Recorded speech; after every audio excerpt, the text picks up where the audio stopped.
নতুন সর্বোচ্চ নেতা আয়াতুল্লাহ সৈয়দ মোজতবা খামেনির প্রতি আনুগত্য প্রকাশের লক্ষ্যে দেশজুড়ে বিশাল জনসমাবেশ করেছে ইরান।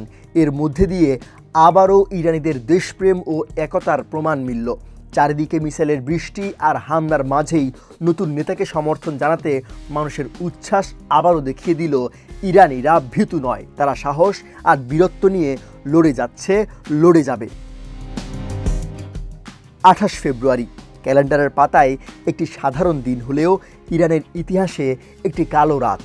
যুক্তরাষ্ট্র ও ইসরায়েলি হামলায় আয়াতুল্লাহ আলী খামেনির শাহাদাত বরণ পুরো মধ্যপ্রাচ্যের ভূরাজনৈতিক সমীকরণকে এক নিমিষে তছনছ করে দিয়েছে। অস্থির অনিরাপদ হয়ে উঠেছে পুরো মধ্যপ্রাচ্য। 9 মার্চ দেশটির অ্যাসেম্বলি অব এক্সপার্ট দেশের নতুন সর্বোচ্চ নেতা হিসেবে ঘোষণা করেছে খামেনি পুত্র মোজতবা খামেনিকে। কিন্তু প্রশ্নটা এখন আর উত্তরাধিকারের নয়, প্রশ্নটা টিকে থাকার।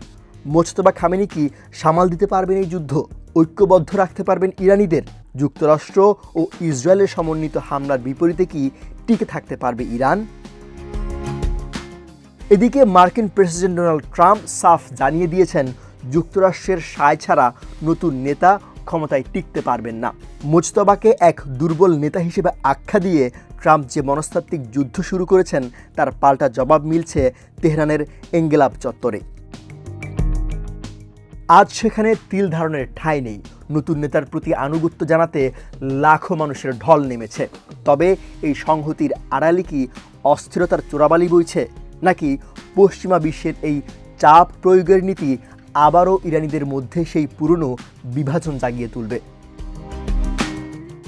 রাস্তায় বিক্ষোভ আছে, অর্থনৈতিক সংকটও তীব্র, কিন্তু ইতিহাস বলে বহিঃশত্রুর আক্রমণ ইরানিদের বিবাদে নয় বরং এক সুতোয় গেঁথে দেয়। এই চরম যুদ্ধাবস্থায় মোজতবা খামেনি কি পারবেন তার বাবার রেখে যাওয়া ইসলামী বিপ্লবের মশাল ধরতে, নাকি দীর্ঘ 4 দশকের এই শাসন ব্যবস্থা বিলীন হয়ে যাবে? ইরান কি ভাঙবে, নাকি নতুন কোনো শক্তির উত্থান দেখবে বিশ্ব?